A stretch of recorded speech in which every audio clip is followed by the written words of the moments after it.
Peristiwa ini terjadi, Yesusnya sudah tidak ada, menurut orang Kristen sudah naik ke surga.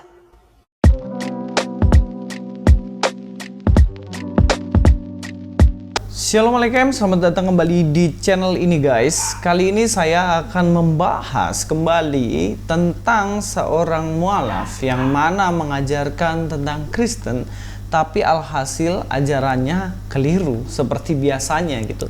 Nah, kita berhak dan wajib untuk meluruskannya. Kenapa? Supaya tidak terjadi kesalahpahaman. Kali ini ibu ini namanya Dewi Purnamawati, yang mana ibu ini pernah mengatakan bahwa dalam Kristen itu upah melacur halal, dan juga dia mengatakan bahwa orang Kristen itu benci sekali kepada orang Islam dan banyak hal lainnya. Tapi memang fakta-fakta ini nggak bisa dibuktikan secara valid teman-teman, karena memang ya ajarannya ngawur atau keliru.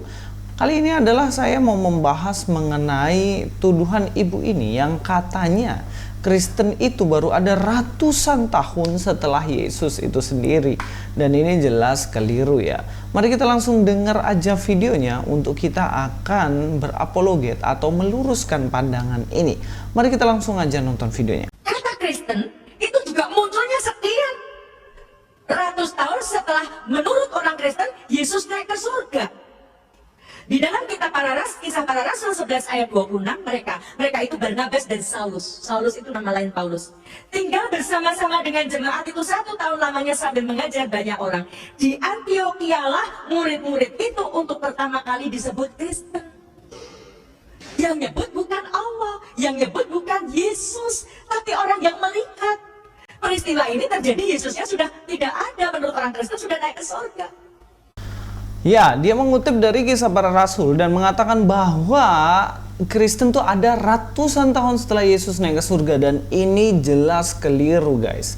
Karena memang sebenarnya sejatinya Kristen itu udah ada ketika Yesus ada. Makanya dikatakan di situ kan Allah nggak pernah menyebut tentang Kristen. Yesus sendiri nggak pernah menyebut tentang Kristen. Nah, ini orang yang nggak ngerti sejarah. Karena pada hakikatnya bukan Allah atau Yesus yang menyebut Kristen begitu. Tapi Kristen itu adalah pengikut Yesus gitu. Seseorang yang mengikut Yesus itulah disebut Kristen. Mari kita akan lihat apakah di zaman Yesus itu sebenarnya nggak ada pengikut Yesus, dan sehingga mereka yang disebut sebagai Kristen itu. Kita kembali lagi ke Antiokhia. Dia mengutip dalam Kisah Para Rasul 11 ayat 26. Orang ini mengutip dalam ayat ini.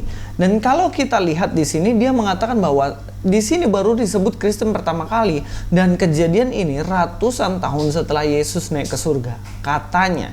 Oke, sekarang kita akan cek ya guys. Dalam Kisah Para Rasul 11 ayat 26 dikatakan mereka tinggal bersama-sama dengan jemaat itu 1 tahun lamanya sambil mengajar banyak orang di Antiokhia lah murid-murid itu untuk pertama kalinya disebut Kristen. Kalau kita lihat di sini bagaimana Kristen sendiri memang sebutannya ada pada zaman Antiokhia, ketika Paulus di Antiokhia maksudnya. Apakah Paulus di Antiokhia ini selisih tahunnya itu ratusan tahun setelah Yesus naik ke surga? Menurut kalian gimana? Apakah ratusan tahun setelah Yesus naik ke surga? Ya jelas enggak, karena kejadiannya ini hanya berkisaran sekitaran puluhan tahun, 10 tahun. Oke, kita akan analisa di sini. Kapan sebenarnya Paulus ke Antiokhia? Nah, kita tahu bahwa Paulus dan Barnabas di Antiokhia itu adalah dalam perjalanan misi Paulus yang pertama. Lalu kapan sebenarnya perjalanan Paulus pertama ini terjadi? Mari kita akan lihat dalam Kisah Para Rasul. Dalam Kisah Para Rasul 13 ayat yang ke-13-14 dikatakan, lalu Paulus dan kawan-kawannya meninggalkan Pafos dan berlayar ke Perga di Pamfilia. Tetapi Yohanes meninggalkan mereka lalu kembali ke Yerusalem. Dari Perga mereka melanjutkan perjalanan mereka lalu tiba di Antiokhia di Pisidia. Pada hari Sabat mereka pergi ke rumah ibadat lalu duduk di situ. Nah, di sini Paulus sampai di Antiokhia, dan ini dalam perjalanan misi Paulus yang pertama. Dan kejadian ini terjadi sekitaran tahun 47 sampai 48 Masehi. Kalau kita hitung jarak dari Yesus naik ke surga dengan tahun 48 saja, berapa selisihnya? Sekitaran 15 tahun. Jadi jelas keliru jika dikatakan Kristen, sebutan Kristen baru ada ratusan tahun setelah Yesus naik ke surga. Ya nggak bisa gitu. Yesus naik ke surga, contohnya umur 33 tahun, ya kita hitung saja 33 Masehi. Kemudian Paulus ke Antioquia 48 Masehi, selisihnya hanya 15 tahun, bukan ratusan tahun. Ratusan tahun adalah informasi tentang Yesus dari kitabnya Ibu Dewi Purnamawati ini ya. Purnamawati atau Purnamasari ya, pokoknya itulah ya. Nah itu baru ratusan tahun. Sekarang gini saya tanya Bu, Ibu ini yang memegang informasi ratusan tahun. Nah sedangkan Kristen di dalam Alkitab itu sudah ada sejak 10 tahunan setelah Yesus naik ke surga. Informasi mana yang Ibu akan pegang? Informasi dari ratusan tahun yang Ibu pegang sekarang, atau Alkitab yang selisih waktunya antara Yesus dengan Paulus di Antioquia itu hanya puluhan tahun? Ya jelas pasti saya pegang informasi yang hanya 15 tahun selisihnya gitu loh. Jadi jelas keliru, sangat-sangat keliru jika dikatakan sebutan Kristen itu baru ada ratusan tahun Bu. Selain itu, sebenarnya Kristen itu udah eksis, bukan ketika mereka disebut di Antioquia. Di Antioquia memang sebutan untuk Kristen baru ada. Oke, benar. Tetapi sebelumnya, sebelum mereka disebut Kristen, mereka itu disebut pengikut jalan Tuhan. Kenapa bisa disebut jalan Tuhan? Iya, kita lihat ya dalam Kisah Para Rasul 9 ayat 2. Dikatakan di situ, dan meminta surat kuasa daripadanya untuk dibawa kepada majelis-majelis Yahudi di Damsyik, supaya jika ia menemukan laki-laki atau perempuan yang mengikuti jalan Tuhan, ia menangkap mereka dan membawa mereka ke Yerusalem. Nah, mengikuti jalan Tuhan di sini adalah mereka pengikut Yesus Kristus, atau di Antioquia disebut sebagai Kristen. Jadi Kristen ini sebenarnya udah eksis dengan sebutan jalan Tuhan sebelum di Antioquia. Sampai di sini paham ya? Karena ada tuduhan mengatakan bahwa Yesus saja nggak tahu gitu loh, kalau pengikutnya itu atau mereka disebut Kristen, Yesus nggak tahu. Wah ini dia. Ini adalah kesimpulan yang ngawur. Sebab memang benar pengikutnya itu disebut sebagai pengikut jalan Tuhan, bukan disebut sebagai Kristen. Tapi di Antioquia baru disebut sebagai Kristen.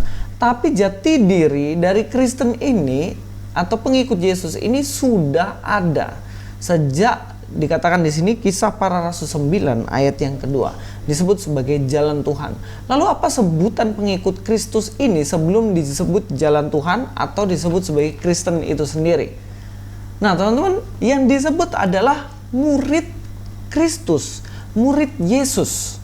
Dalam Matius 28 ayat 19 katakan, karena itu pergilah, jadikanlah semua bangsa muridku dan baptislah mereka dalam nama Bapa dan Anak dan Roh Kudus. Dikatakan di sini Yesus menyebut mereka adalah murid Yesus dan mereka diperintahkan untuk memuridkan orang lain menjadi murid Yesus. Sebutan sebelum ada kata jalan Tuhan, murid Yesus Kristen disebut sebagai murid Yesus. Nah, kalau kita melihat sejarah ini, dari murid Yesus kemudian berubah nama menjadi pengikut jalan Tuhan, kemudian berubah menjadi Kristen sampai sekarang. Yang beda apa? Yang beda hanya sebutannya. Tetapi jati diri dari murid Yesus, pengikut jalan Tuhan dan Kristen apakah sama? Sama persis. Karena apa? Karena mereka semuanya adalah murid-murid Kristus atau pengikut Yesus atau orang yang percaya kepada Yesus. Nah, walaupun tidak disebutkan sama Yesus, oh kalian ini Kristen, enggak. Tapi yang penting adalah hakikat atau makna dari Kristen itu sendiri. Ini yang terpenting. Beberapa pembahasan ini membuktikan bahwa tuduhan yang mengatakan bahwa Kristen itu baru ada ratusan tahun setelah Yesus naik ke surga, ini jelas hoax atau pesan yang keliru. Mudah-mudahan Ibu Dewi Purnamawati ini boleh mengerti hal ini dan dapat memahami kekeliruan yang dia lakukan dalam pengajarannya. Walaupun mu'alaf, belum tentu Anda di Kristen itu tahu tentang Kristen. Itu aja sih intinya. Sampai ketemu di video selanjutnya. Luis Prasetyo di sini. God be with you all.